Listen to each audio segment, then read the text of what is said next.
I always used to love the Thomas Christmas episodes growing up, even though as a child I wasn't really in control of what VHS was shoved on, so would often be watching these episodes at any time of the year other than Christmas. But even so, it was still always nice seeing the sets dusted in, I'm gonna guess, flour?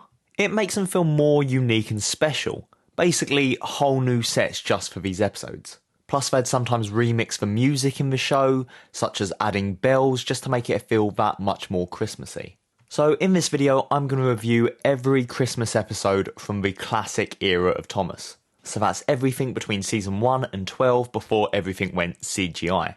I will also be reviewing all the CGI ones just in another video. So let's start off with an episode from the very first season, Thomas, Terrance and the Snow, which technically isn't even a Christmas episode, but there are so many Christmas episodes in the CGI series that I had to try and even out the playing field somehow. So Thomas, Terrance and the Snow. This episode features the introduction of Terrance, and Thomas immediately makes fun of him and criticises his wheels. Thomas, why are you picking the wheels? Criticise his weird receding hairline.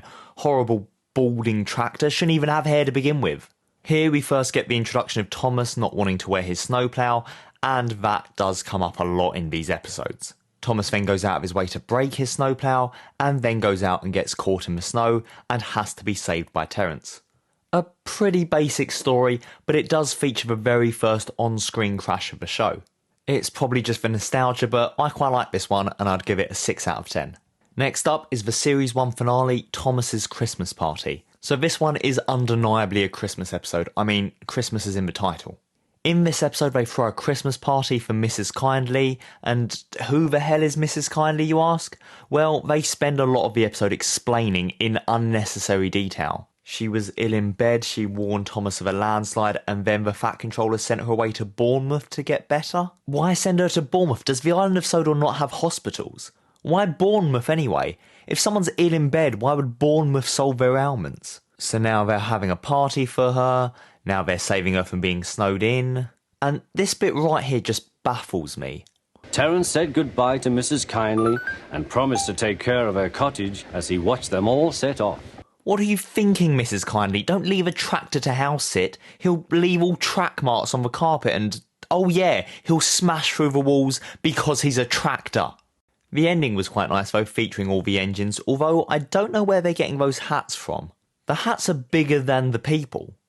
Also, those are just Christmas lights jammed into the snow. That's silly. And the episode ends with Ringo Starr singing with himself. We wish you a Merry Christmas, we wish you a Merry Christmas and a Happy New Year. It was an okay first attempt at a Christmas episode, but it gets a 5 out of 10. Next we have Season 2's Thomas and the Missing Christmas Tree. Here Thomas gets stuck in the snow, again, and has to be saved by Donald and Douglas. So they're already reusing ideas. This does not bode well for this list. Then they just repeat the ending of the last Christmas episode with everyone wearing massive hats again. And what's Diesel doing here? I thought they sent him away. And here Santa shows up, who weirdly looks identical to the Fat Controller, but isn't him because they shake hands. So who the hell is this? I suppose it just is the real Santa, and Santa exists in this universe. This episode gets a 4 out of 10. On to Season 3 with Thomas and Percy's Christmas Adventure. Another episode where it snows a lot, but here Thomas and Percy are actually saving people. There's a part in this episode where Harold drops crates of food down to the stranded villagers, and they all stand way too close to these wooden crates. This man gets hit. Then later in the episode, Percy asks who Santa Claus is, after presumably forgetting about meeting him in the previous episode. And the villagers all thank the engines by painting the insides of a shed, somehow without waking any of the trains, and they leave them gifts. What gifts do you give a train? Oh, coal, I suppose. But if they want coal, what's the incentive for them to be nice? Probably the constant fear of being scrapped. That'd do it. This episode gets a 5 out of 10. In Season 5 we have an episode called Snow. It's just called Snow. These snow episodes are getting a bit repetitive now. This episode starts with Percy already being stuck in the snow, and then Thomas gets stuck as well. Rusty then tells Thomas a story in which some trucks cause an avalanche and smash down on Skarloey. That's why I love Season 5, it always has to take things up to 11. So the trucks and snow fall, definitely killing Skarloey and the driver inside, and then Gordon also gets stuck in the snow. This one gets a 7 out of 10. Season 6's It's Only Snow is another Christmas episode, but the plot again revolves around snow, and Thomas again delivering a Christmas tree.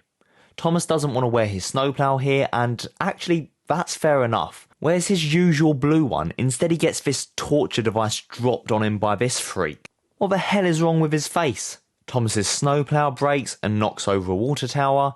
He then goes on without a snowplow and is basically fine. So the moral of this story is don't even bother with a snowplow because you don't actually need them. Weird mixed messages there, 5 out of 10.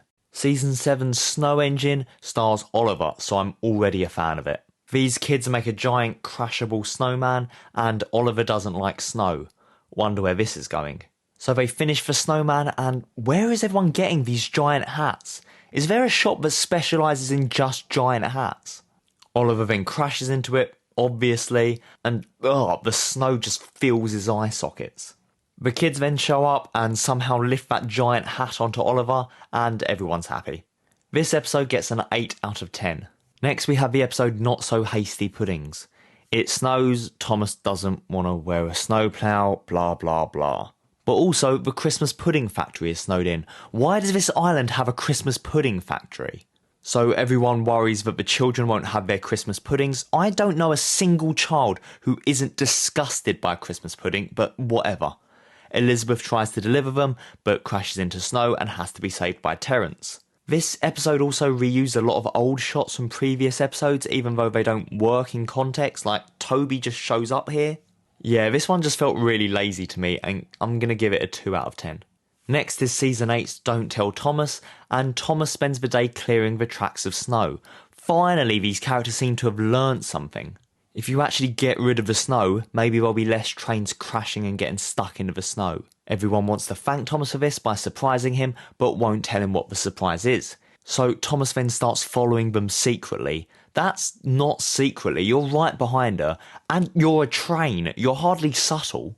Thomas gets annoyed that no one's telling him the surprise and runs away, and Harold then has to go look for him.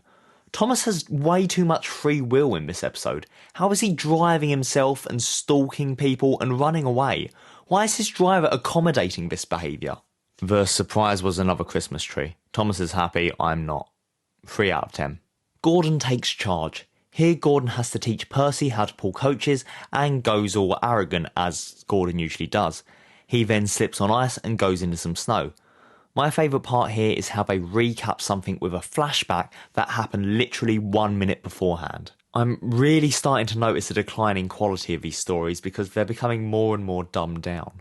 This one wasn't great, but it was nice to not have an episode featuring Thomas, so this one gets a 4 out of 10. On to Season 9 now with the episode Keeping Up with James.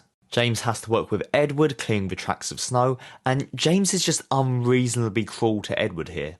James is the absolute worst. I never realised as a kid that James is probably the worst character out of all of them. His whole thing is just to be mean and antagonise others. He's way worse than Diesel. Just look at how punchable his face is here. In the later series, they've changed up whatever they're using for snow to this stuff with a bit more shine to it, which I think I prefer because it makes it look more realistic in my opinion. Oh, and James crashes and learns nothing. Also, quick note, I really like the Fat Controller's little hat and gloves here, which isn't the sole reason I'm giving this episode a 6 out of 10, but it certainly helps. Okay, Thomas and the toy shop. Thomas has to take toys from the toy factory to the toy shop. There's a toy factory here now too. Maybe that's where they're making the giant hats. Thomas then tries to take a train that's too long but can't, so needs help. This episode was awful because there was just so little to it. And these episodes are now 7 minutes instead of 5, and it just felt like an eternity. I'm giving this one a 1 out of 10. Thomas's tricky tree starts off by showing the little engines, which got me excited, as other than that little bit in snow, they haven't really had their own proper Christmas episode. But no, it's mostly just Thomas taking another tree.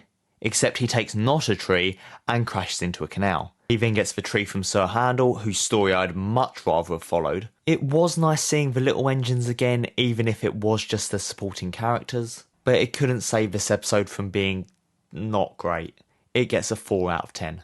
Next we have Thomas's Frosty friend, and my god, this one's awful. Remember how I said that the 7-minute runtime does a bit of a disservice to a lot of these episodes because it just makes them drag? Well, here a snowman balloon magically attaches to Thomas and Thomas tries to escape it, thinking it's following him. And that's it. That's the whole thing for 7 minutes. This one was mind-numbingly boring. It gets a 1 out of 10. On to the final episode now, which is Season 11's Henry's Lucky Day. Henry gets superstitious of needing his lucky trucks. He's told that he needs to take some presents for some kids, but thinks he can't because he's missing his lucky trucks. He eventually finds the trucks, but crashes into them, destroying them and murdering the trucks. He then delivers the presents without needing the lucky trucks after all. Watching only a couple of episodes from each series, I really noticed just how fast this show got so bad and kiddie. It's just really basic morals with maybe a rubbish crash thrown in. And this episode is no different. I'm giving it a 2 out of 10. So it was a bit depressing seeing the declining quality here.